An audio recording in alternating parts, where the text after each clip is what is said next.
Silakan duduk, Bapak Ibu Saudara sekalian yang dikasihi Tuhan. Shalom. Pada kesempatan ini kita akan sama-sama belajar kebenaran firman Tuhan, di mana saya memberi judul temanya, siapa yang menunggangi hidupku. Perlu saya sampaikan Bapak Ibu Saudara sekalian, tadinya bunyinya itu bukan hidupku, tapi hidupmu. Ketika saya berkata hidupmu, berarti saya berbicara kepada orang lain. Waktu saya bilang hidupmu, seolah-olah saya tidak butuh. Seolah-olah saya sudah wow. Karena biasanya penyakitnya si pendeta, penyakitnya pembicara, penyakitnya pengkhotbah, dia tidak perlu firman. Dia merasa tidak butuh firman. Lalu saya rubah, saya langsung infokan kepada bagian multimedia, ubah menjadi hidupku. Karena saya juga butuh kebenaran. Karena seorang pembicara, seorang pengkhotbah, seorang pendeta harus benar-benar membutuhkan kebenaran firman Tuhan. Makanya langsung saya ubah, siapa yang menunggangi hidupku. Dan Bapak Ibu Saudara sekalian, ketika membaca judul ini juga langsung tertuju kepada siapa? Kepada siapa? Diri sendiri, tidak menghakimi orang lain. Oke? Nah, begini Bapak Ibu Saudara sekalian. Saya meminjam pesan Rasul Paulus yang menggambarkan kehidupan kekristenan kita itu seperti apa. Harus beda kehidupan di luar Kristen dengan kehidupan di dalam Kristen. Harus jelas perbedaannya. Harus benar-benar kelihatan mencolok bedanya. Kalau tidak berbeda, buat apa mengikuti kekristenan? Di dalam 1 Korintus 9 ayat 25. Rasul Paulus menggambarkan kehidupan kekristenan sebagai sebuah pertandingan. Saya bacakan buat setiap kita 1 Korintus 9 ayat 25 sampai 27. Tiap-tiap orang yang turut mengambil bagian dalam pertandingan menguasai dirinya dalam segala hal, Mereka berbuat demikian untuk memperoleh suatu mahkota yang fana, tetapi kita untuk memperoleh suatu mahkota yang abadi. Sudah diberi perbedaan. Mahkota yang fana, mahkota yang abadi. Langsung to the point, Rasul Paulus berkata, adanya perbedaan yang kontras. Kehidupan kekristenan dan kehidupan non-Kristen. Ayat 26. Sebab itu aku tidak berlari tanpa tujuan dan aku bukan petinju yang sembarangan saja memukul. Tetapi aku melatih tubuhku dan menguasainya seluruhnya. Supaya sesudah memberitakan Injil kepada orang lain, jangan aku sendiri ditolak. Saya ulangi ayat 27. Tetapi aku melatih diri tubuhku dan menguasai seluruhnya. Supaya sesudah memberitakan Injil kepada orang lain, jangan aku sendiri ditolak. Sekaliber Rasul Paulus berkata jangan aku sendiri ditolak setelah memberitakan Injil. Wow. Rasul Paulus, tokoh yang paling banyak menulis Injil, berani berkata seperti itu. Menggambarkan tidak ada kepedean dalam dirinya bahwa dia mutlak otomatis diterima di kemah keabadian. Benar? Kalimatnya menyiratkan supaya aku sendiri tidak ditolak. Rasul Paulus. Apakah ada di bumi ini saat ini pembicara, pendeta, pengkhotbah yang melebihi Rasul Paulus? Ada enggak? Ada enggak? Pernahkah kita mendengar ada seorang pembicara, pendeta atau pengkhotbah yang berkata, aku lebih dari Rasul Paulus? Ada? Tapi herannya diungkapkan di Injil. Seorang sekaliber Rasul Paulus berani berkata, jangan ketika aku selesai khotbah, ternyata aku sendiri ditolak oleh sang pemilik firman. Miris. Dan jangan macam-macam pembicara, pendeta, pengkhotbah di tempat ini merasa sudah berkhotbah kepada jemaat, tapi dirinya ditolak nanti. Serius.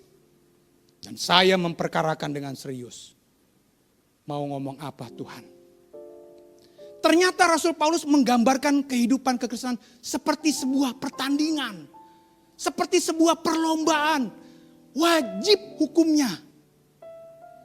Sebenarnya ini jauh-jauh hari sudah dikemukakan. Bahwa di bumi ini kita bukan cuma beranak pinak seperti kambing bandot. Nah, kita ngerem sejenak. Kita mau gak mau harus melihat. Berbicara tentang pertandingan, berbicara tentang perlombaan, kita lihat ke akarnya. Ada apakah sebelumnya? Di dalam Yesaya 14 ayat 12. Hal ini menggambarkan adanya sebuah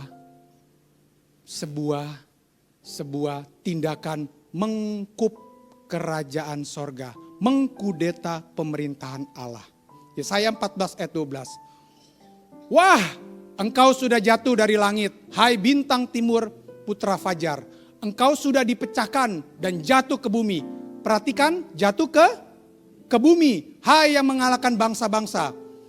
Bintang timur putra fajar menunjuk kepada sosok si Lucifer.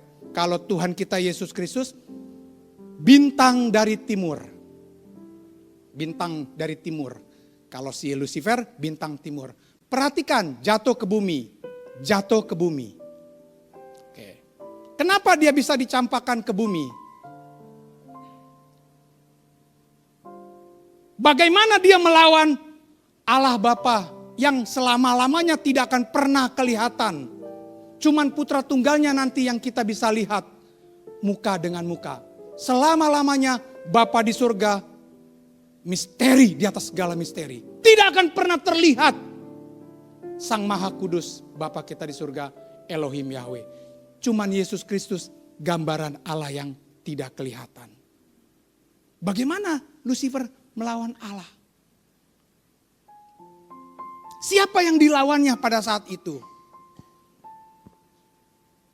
Kalau diperhatikan dengan seksama, pasti sudah bisa ditangkap saya mau ngomong apa. Karena spirit pemberontakan Lucifer dibuang ke bumi. Dibuang ke bumi. Ingat, dibuang ke bumi. Yesaya 14:13 berkata, engkau yang tadinya berkata dalam hatimu, enggak bergerak, enggak ada aksinya, cuman di hati. Identik dengan pikiran, baru berpikir. Aku hendak naik ke langit, aku hendak mendirikan tahtaku, mengatasi bintang-bintang Allah. Dan aku hendak duduk di atas bukit pertemuan jauh di sebelah utara. Keinginan dari hati, keinginan yang tersirat di pikiran. Sudah mulai jelas sebenarnya saya berkata seperti ini. Waktu dicampakkan ke bumi, sepertiga malaikat dia ikut diseret.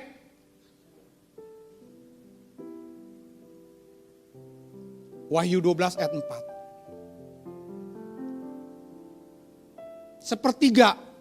Sepertiga malaikat ikut dibawa dicampakkan. Ikut tercampakkan ke bumi. Wahyu 12 ayat 4. Dan ekornya menyeret sepertiga dari bintang-bintang di langit dan melemparkannya ke atas bumi. Dan naga itu berdiri di hadapan perempuan yang hendak melahirkan itu untuk menelan anaknya segera sesudah perempuan itu melahirkannya. Menangkap enggak? Kenapa di bumi? Kenapa dicampakkan ke bumi? Waktu itu bumi belum jatuh dalam dosa. Ada perhitungan segala sesuatunya di tangan Elohim Yahweh.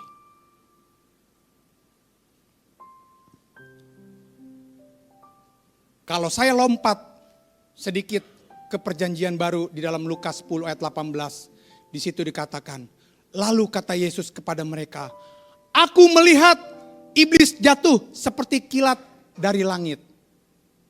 Ini udah lompat nih. Kita kembali ke bumi. Kenapa dilemparkan ke bumi? Pernah nggak dipertanyakan? Pernah nggak disadari? Di bumi kita kembali ke rancangan Allah semula. Kejadian 1, 2, 6, 27. Manusia ditempatkan di Taman Eden.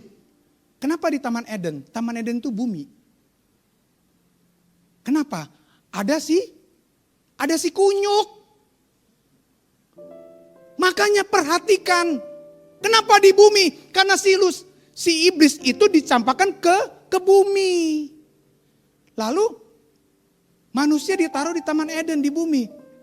Ditaruh begitu doang gitu ya, plak. Enggak, ada tujuannya. Allah yang kita sembah, Allah yang punya tujuan yang besar, rencana yang agung. Gak mungkin ecele-ecele. Wih, amit-amit ngikutin Tuhan yang ecele-ecele rencananya. Bener, amit-amit. Karena ternyata Allah yang kita sembah punya tujuan yang agung, rencana yang besar. Kenapa di bumi? Ya karena ada si kunyuk. Makanya Allah tempatkan manusia di Taman Eden. Persoalannya, waktu Allah bilang, taklukkanlah bumi. Waktu disuruh taklukkan di bumi, disebut nggak? Taklukkanlah bumi. Titik 2, ini aja. Ada nggak tertulis? Enggak kan? Taklukkanlah bumi. Di bumi ada siapa? Ada siapa di bumi? Taklukkanlah yang kelihatan maupun yang tidak kelihatan. Yang material atau yang non material. Di bumi. Makanya jangan main-main. Kalau mau jadi orang Kristen yang benar. Di bumi. Kita tuh udah dengan serta-merta gak minta-minta. Tahu-tahu ditempatkan di bumi yang ada si kunyuk. Waktu kita melihat apa yang ditulis Alkitab bahwa terjadi pemberontakan di kerajaan sorga. Ternyata si iblis ini menunggangi. Si iblis inilah sebagai aktor utama. Menunggangi suatu pemberontakan terhadap Allah yang maha tinggi. Yang akhirnya dia dicampakkan ke bumi. Waktu dicampakkan ke bumi, si iblis bawa sepertiga malaikat. Spirit pemberontakannya kental di bumi. Waktu manusia diciptakan, belum mengerti kenapa ada di Taman Eden. Diharapkan melalui proses perjalanan waktu yang panjang, manusia bisa segambar dan serupa dengan Allah. Karena untuk bisa mengalahkan si iblis yang dicampakkan ke bumi, manusia harus segambar dan serupa dengan Allah dulu. Tapi Alkitab tidak mencatat kapan dia jatuh. Cuman ditulis manusia jatuh. Berarti belum ada yang segambar dan serupa dengan Allah. Di bumi ini. Si iblisnya ada di bumi. Lalu bagaimana mengalahkan si iblis? Emangnya Allah Bapa di surga tidak gampang, tidak mudah mengalahkan si iblis? Bukan lawan. Kalau Allah Bapa masih nggak ada lawan. Cuman persoalannya kita menyembah Allah Bapa, Allah kita bukan Allah yang mentang-mentang dia Allah. Dia main seenak-enaknya tanpa aturan. Di dalam dirinya ada tatanan hukum yang ketat. Dia punya perhitungan. Dia punya aturan main. Allah kita tuh Allah yang cerdas, nggak sembarangan, mentang-mentang. Diharapkan dalam perjalanan waktu manusia bisa segambar serupa dengan Allah. Prosesnya panjang untuk bisa segambar dan serupa. Dan Allah tahu prosesnya panjang.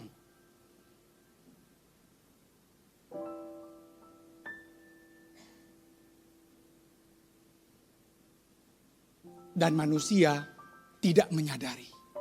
Yang saya pahami, waktu manusia ditempatkan di Taman Eden, terus mulai terbentuk sejarah manusia di sepanjang kehidupan perjalanan manusia yang dikemukakan di Perjanjian Lama, tidak menyadari kenapa manusia ada di bumi.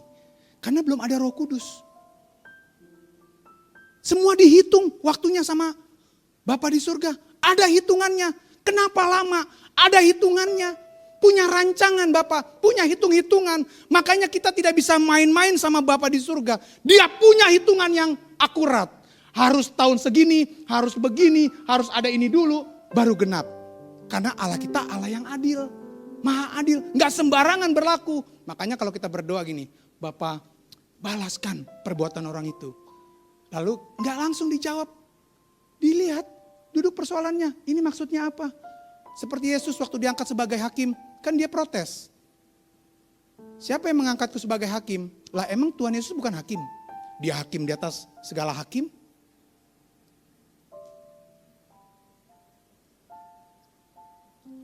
Dalam proses perjalanan waktu yang sangat panjang, Allah mempersiapkan kedatangan Sang Juru Selamat, yakni Mesias. Semua itu ada dalam rencana agung Allah. Bapak Ibu yang dikasihi Tuhan,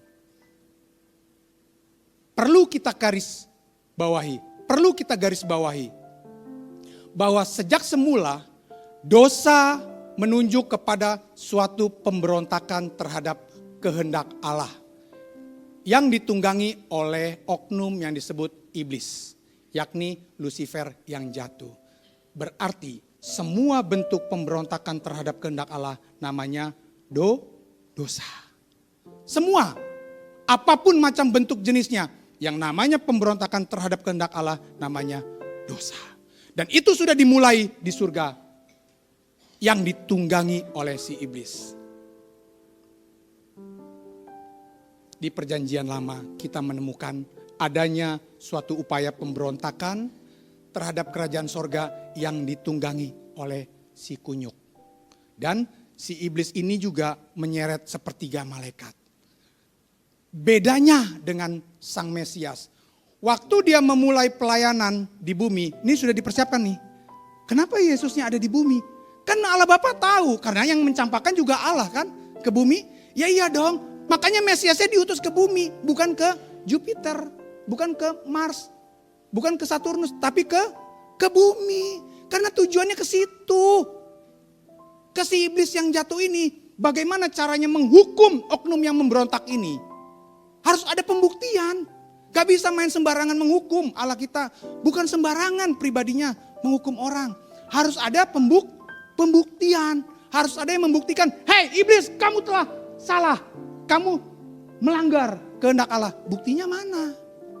Buktinya mana? Bagaimana sih Pak mengerti pembuktian orang bersalah itu?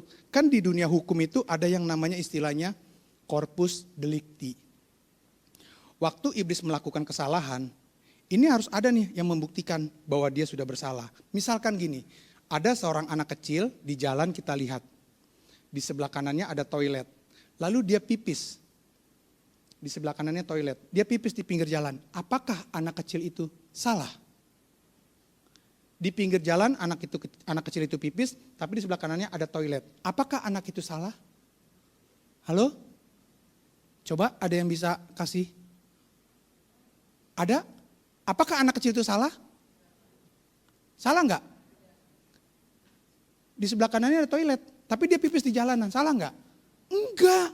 Buktinya dari mana?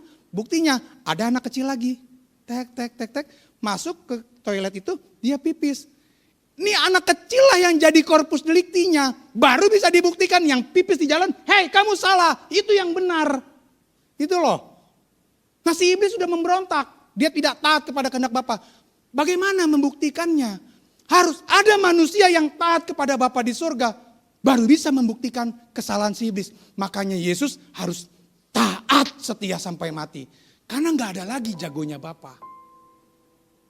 Gak ada lagi yang bisa dijagokan. Bukan di setting rekayasa pasti menang. Enggak, itu licik namanya Allahnya kalau kayak gitu. Ya dong. Dan sangat hina manusia yang menuduh bahwa Allah bersandiwara mereka-reka. Sangat hina manusia yang berkata seperti itu. Karena Allah itu maha agung pribadinya. Nah ketika dinyatakan salah, terbukti nih si iblis, bisa dihukum gak? Baru bisa dibuktikan salah, bisa dihukum gak? Bisa dihukum gak? Berbicara tentang pertandingan perlombaan, kalau skornya 1-1 sama, ada yang menang gak? Gak bisa, makanya belum bisa dia dihukum, karena belum 2-1, masih 1 sama. Tuhan Yesus yang menang mengalahkan si kunyuk, 1 sama. Makanya kita masih hidup. Karena kita harus segambar dan serupa dengan Allah. Supaya kita bisa memenangkan pertandingan. Baru 2, 1. Baru genaplah kedatangan Tuhan. Maka iblis bisa dihukum. Itu persoalan seriusnya. Kalau sudah mengerti seperti ini. Wow. Kita semua ditunggu sama Bapa menjadi corpus delicti. Makanya gak bisa sembarangan. Perbedaannya nih. Waktu Yesus memulai pelayanannya. Kita lihat di Matius 21 ayat 5. Katakanlah kepada putri Sion. Lihat, rajamu datang kepadamu. Ia lemah, lembut dan mengendarai seekor keledai. Seekor keledai beban yang mudah. Raja masuk ke dunia pelayanannya di bumi mengendarai seekor keledai. Keledai beban yang mudah. Kenapa enggak mengendarai kuda yang kokoh? Kenapa keledai yang tidak berdaya? Ada pesan. Ada pesan yang kuat. Kenapa keledai yang dipilih? Kenapa enggak kuda yang kuat, gagah seperti di Wahyu? Karena Tuhan gak butuh orang yang kuat. Tapi yang rela. Yang rela ditunggangi. Kalau si kunyuk menunggangi malaikat-malaikat sepertiganya. Kalau Tuhan menunggangi seekor keledai yang tidak berdaya.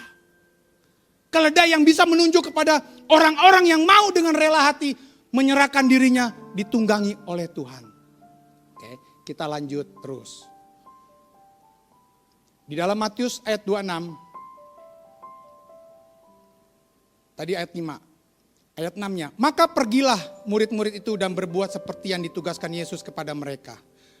Ayat 7, mereka membawa keledai betina itu bersama anaknya, lalu mengalasinya dengan pakaian mereka, dan Yesus pun naik ke atasnya. Hal ini merupakan penggenapan nubuatan dalam perjanjian lama.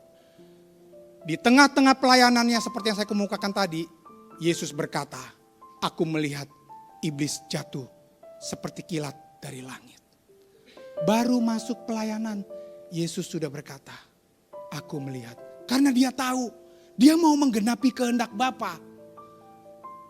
Sosok yang bisa taat kepada Bapa di surga, dia sudah tahu, dia bisa merasakan harus sampai mati di kayu salib. Karenanya dia berkata, karenanya Tuhan kita berkata, aku melihat iblis jatuh seperti kilat dari langit.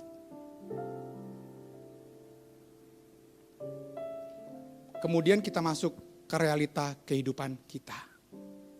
Kita berhenti di tempat bagaimana Yesus menunggangi keledai. Keledai muda yang tidak berdaya. Bapak, Ibu, Saudara yang dikasihi Tuhan. Pernah enggak berpikir, pernah enggak menyadari dengan penuh siapa sesungguhnya musuh kita? Pernah enggak? Di dalam sebuah pertandingan atau perlombaan, untuk bisa memenangkan pertandingan tersebut, harus benar-benar dikuasai semua poin-poinnya, hal-hal yang dibutuhkan. Bahkan semua tergantung dari semua persiapan yang dibutuhkan di dalam pertandingan tersebut untuk bisa memenangkan pertandingan tersebut. Musuhnya sebenarnya tidak kelihatan, tapi jelas ada musuhnya. Dan spirit itu terasa sepertiga, ditambah lagi dengan unsur-unsur kerusakan-kerusakan karena dosa, makin besarlah pengaruhnya.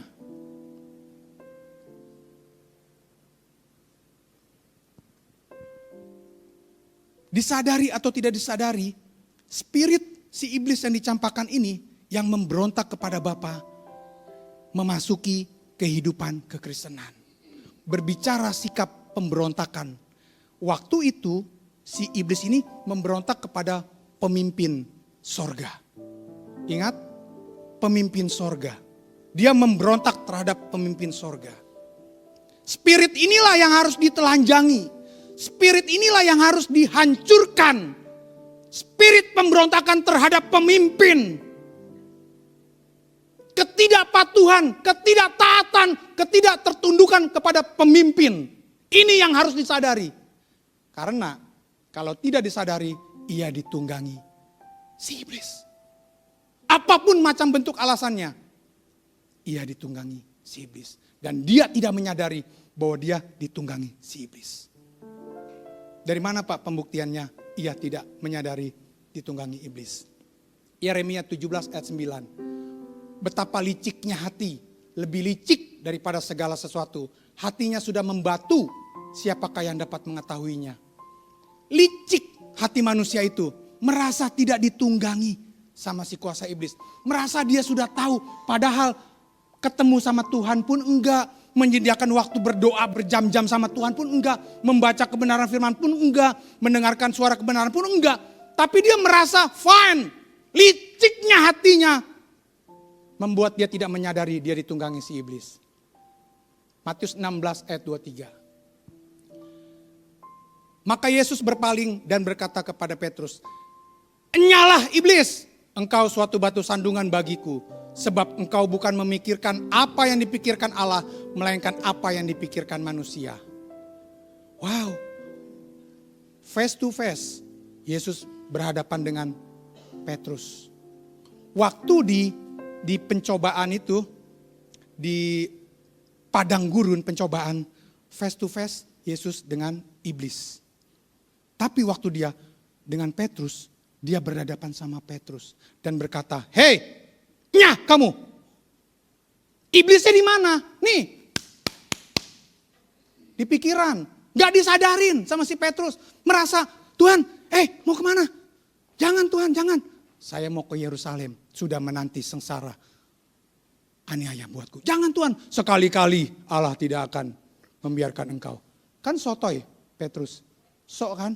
Ya itu, orang Kristen banyak sotoynya, soteunya, udah gak berdoa, udah gak baca firman, udah gak puasa, udah gak doa-doa yang lain dihadiri. Tapi sotoynya merasa gak ditunggangi loh sama si kunyuk. Bisa loh seperti itu loh. Ini rasul loh, Petrus loh, sekelas rasul loh. Gak menyadari ditunggangi. Makanya jangan main-main menghadapi oknum yang satu ini yang tidak kelihatan. Di pikiran nih. Nah ini tercermin di gereja-gereja Tuhan nih yang saya perhatikan nih ya.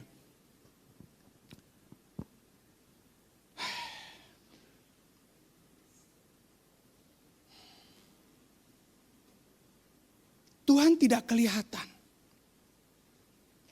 Tapi Tuhan punya gereja. Gereja Tuhan. Nah gereja Tuhan ini kan milik Tuhan dong. Pemimpin kepala gereja siapa? Tuhan Yesus dong. Tapi kan Tuhan Yesus tidak kelihatan. Yang ada siapa? Pemimpin gereja. Tapi bisa loh, dia tidak tunduk, tidak taat, tidak patuh sama pemimpin gereja. Bisa loh. Bisa loh. Ya, lu kalau gak tunduk sama pemimpin gereja, lu mau tunduk sama siapa? Lu kalau merasa di sini bukan gereja Tuhan, kalau merasa di sini pemimpinnya bukan pemimpin Tuhan, ya you bijak sedikit, ya nggak mungkin bijak orang kayak gini. Ya you harus ambil sikap tegas lah, baik-baik keluar atau apa. Oh iya dong, wow, ya iya dong. Orang Kristen gitu loh. Kalau memang di sini bukan gereja Tuhan, di sini pemimpinnya bukan dari Tuhan, ya you jangan di sini gitu loh. Tapi kalau you merasa ini gerejanya Tuhan, pemimpin di sini, pemimpin dari Tuhan, you taat sama pemimpin. Kan itu maksudnya. Baru you bisa tahu you ditunggangi si iblis atau bukan. Saya berdoa tadi, Tuhan tolong buka semuanya Tuhan. Kelamaan kitanya gak menang-menang lawan si kunyuk. Nih di pikirannya nih.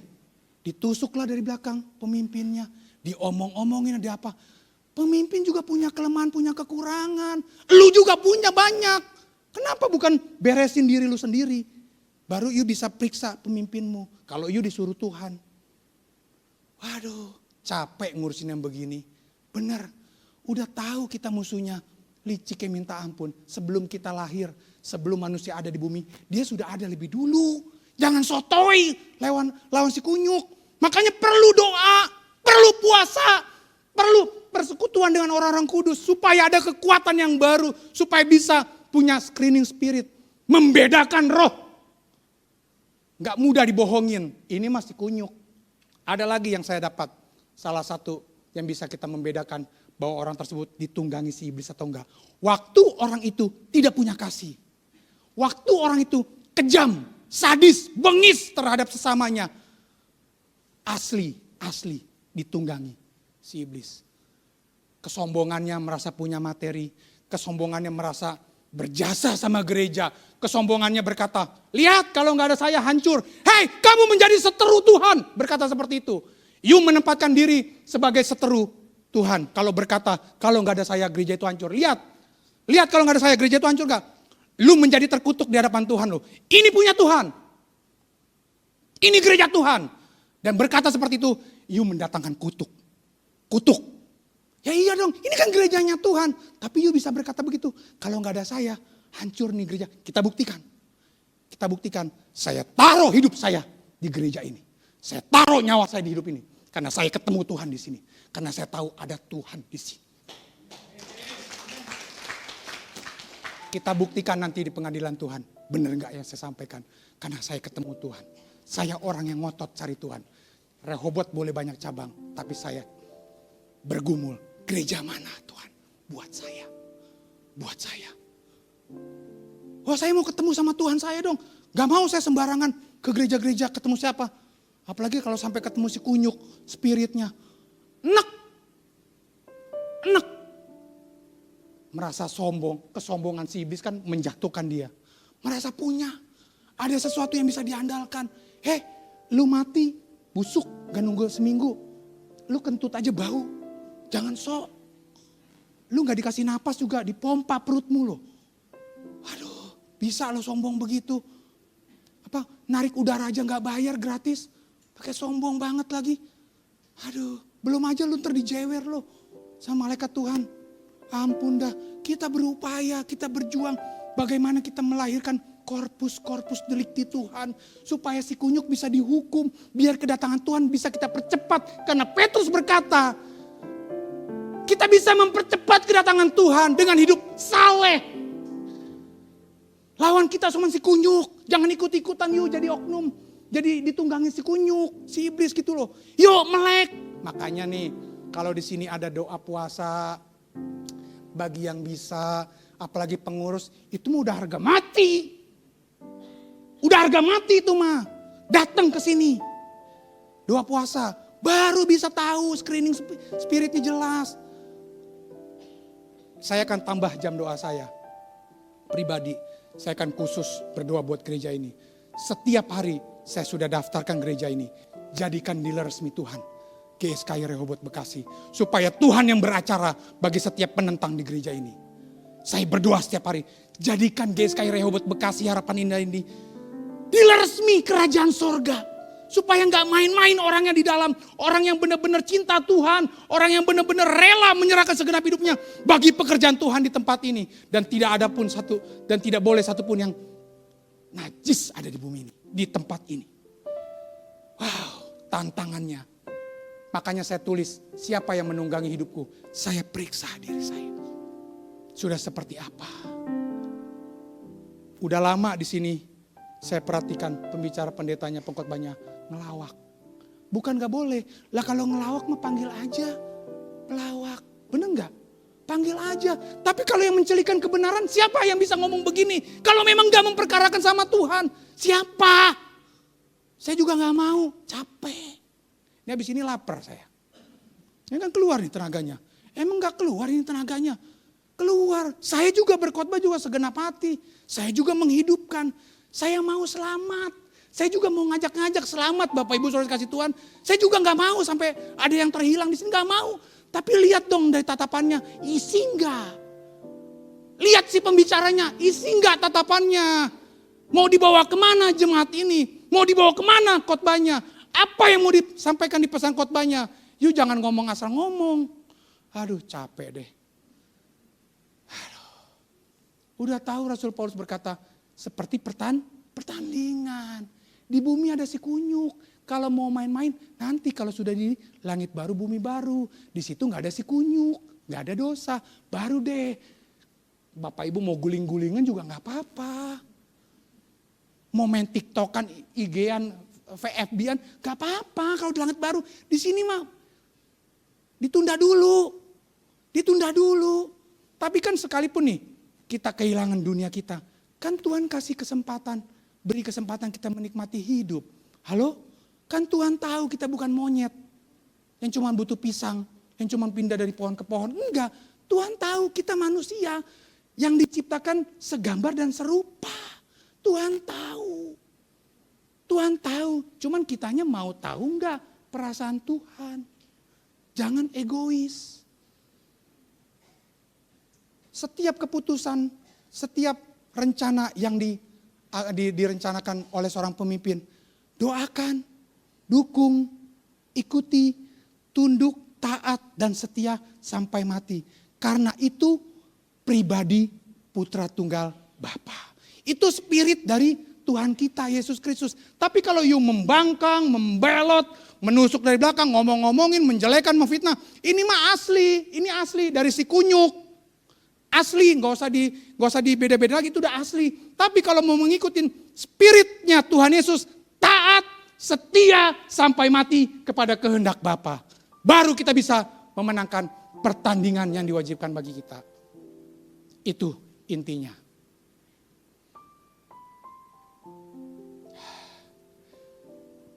Selesai mendengar khotbah ini, nanti Bapak Ibu periksa deh. Waktu pikiran-pikiran kita terlintas, jahat, bengis, apa lagi, itu lagi ditunggangin. Saya juga mengalami, saya juga tahu kok mengalami. Emang saya nggak mengalami? Mengalami. Justru saya tahu saya ditunggangi siapa. Saya langsung berkata, wah, saya memberi pijakan sama kuasa si jahat. Bapak, saya minta ampun. Saya kasih makan daging saya. Saya minta ampun, Tuhan, tolong aku. Gak mudah ditunggangi Tuhan, gak mudah. Gak gampang, gak sederhana. Karena ada monsternya nih, ini tanduknya panjang. Apalagi kalau disinggung. Orang kaya tuh biasanya kalau disinggung cepat keluar tanduknya. Kalau pendeta cepat tersinggung kalau disentuh pride-nya kayak saya kan. Apalagi disepelekan, dianggap remeh tuh kalau seorang pendeta, pembicara, pengkhotbah itu langsung keluar dia monsternya. Langsung cut gitu, langsung wah gitu. Siapa yang menunggangi hidupku ya? Siapa yang menunggangi hidupku? Ini yang dipersoalkan setiap hari. Siapa yang menunggangi hidupku? Ketika seseorang menunggangi, baik itu kuda atau keledai, mau dibawa kemana? Sampai kemana dia bawa? Itu yang penting. Mau dibawa kemana? Kalau kita perhatikan, si kunyuk ini menunggangi malaikat, sepertiga malaikat. Dia menunggangi yang akhirnya tertuju kepada pencampakan ke bumi. Tapi waktu Yesus menunggangi keledai muda, membawa dirinya sampai kepada salib. Salib menunjuk kepada ketaatan sepenuhnya kepada Bapa di surga. Perhatikan contoh bagi murid yang tidak taat dan patuh. Waktu Yudas melakukan kesalahan berulang-ulang. Berulang-ulang. Akhirnya karena berulang-ulang dia melakukan kesalahan, dia terbiasa mendengar bisikan Satan. Bisikan Satan. Dan itu yang membuat dia binasa. Tetapi ketika Petrus terbiasa mengakui kesalahannya, dia bertobat, dia dipulihkan. Siang ini, ambil keputusan. Karena kita tidak di remote control seperti sebuah robot untuk bisa ditunggangi oleh oknum siapa. Kita tidak di remote control, tapi kita yang diberi kehendak bebas. Siapa yang mau menunggangi hidup kita? Kita yang menentukan. Siapa yang mau menunggangi hidup kita? Kita yang menentukan. Kita yang menentukan karena kita diberi kehendak bebas. Mulai siang hari ini, Bapak Ibu Saudara sekalian, saya tidak punya kepentingan apapun. Saya cuma mau semua kita sampai di rumah Bapa. Persoalannya tidak mudah sampai ke rumah Bapa karena ini menjadi serupa dengan Yesus. Makanya kita berjuang mulai siang hari ini. Tuhan Yesus memberkati. Yang pujian itu gimana? Sampai menutup mata. Saya. Bapak Ibu Saudara yang kasih Tuhan. Sambil mempersiapkan musiknya, kita merenungkan kebenaran firman Tuhan. Engkau ada di tempat ini, ya Tuhan. Engkau mengasihi kami. Engkau mendahului sejak dari tadi pagi Roh-Mu yang kudus Bapa. Kami butuh juru selamat atas hidup kami. Ya Tuhan.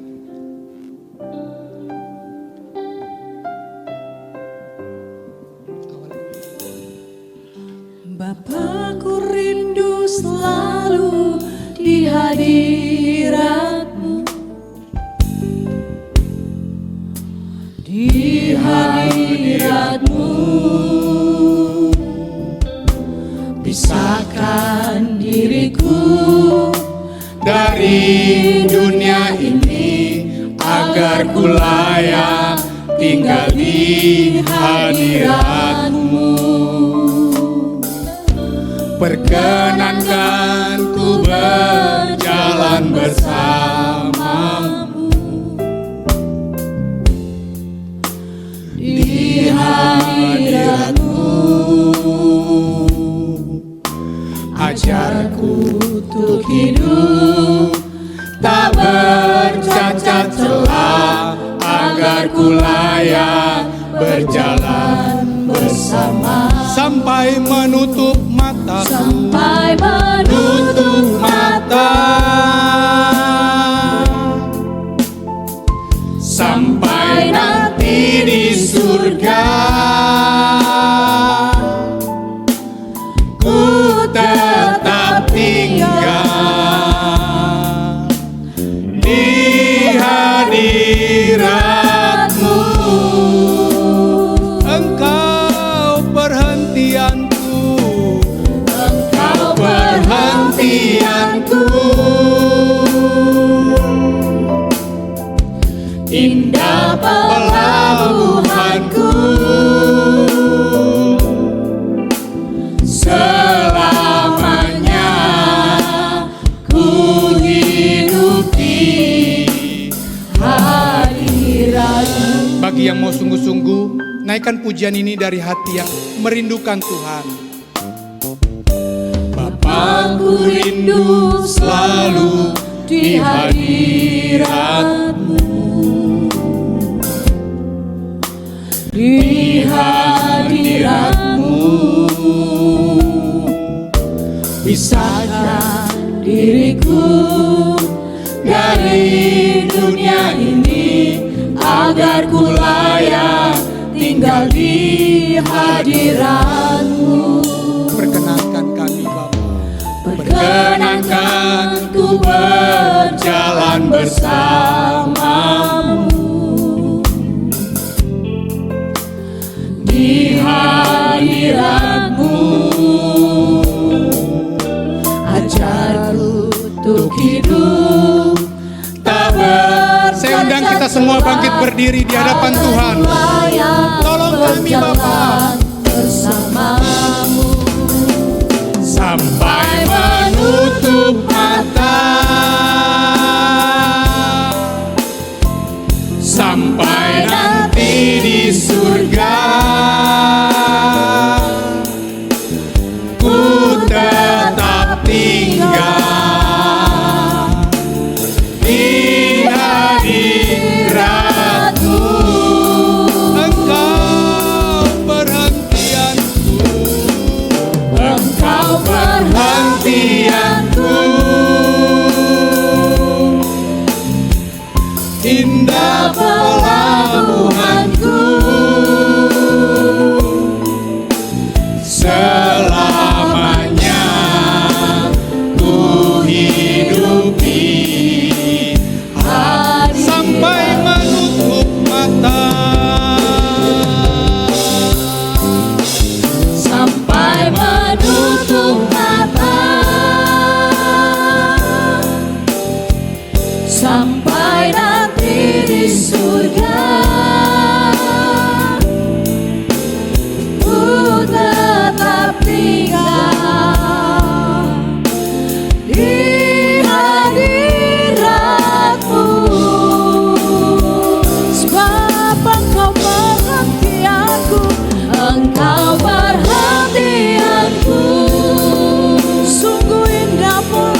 sampaikan selamanya ya Bapa, ini rindu kami selamanya. Ku hidup di hadirat-Mu. Kami bersyukur untuk kekuatan firman-Mu siang hari ini Bapa.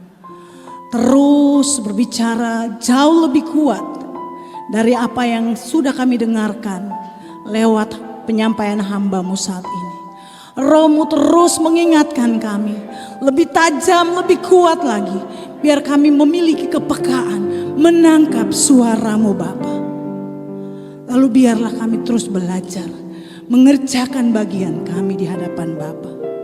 Kami memberikan diri kami untuk ditunggangi sepenuhnya oleh kekuatan kuasa-Mu saja Tuhan. Ya Bapa Yahweh yang hidup. Izinkan setiap kami yang sudah mendengarkan firman-Mu saat ini, kami terus diperbaharui. Manusia batinnya kami, pendengaran kami, pengertian kami, mata batin kami diperbaharui menjadi seperti Putra Tunggal Bapa Tuhan Yesus Kristus lewat cara hidup kami dari waktu lepas ke waktu berikutnya. Terima kasih Bapa, hamba-Mu Engkau terus pakai menjadi alat berkat Tuhan, menjadi perpanjangan mulut Tuhan. Dimanapun dan kapanpun Tuhan percayakan, pakai hamba-Mu Tuhan untuk menjadi kemuliaan bagi nama Bapa di sorga. Kami mengucap syukur untuk lawatan firman Tuhan siang hari ini.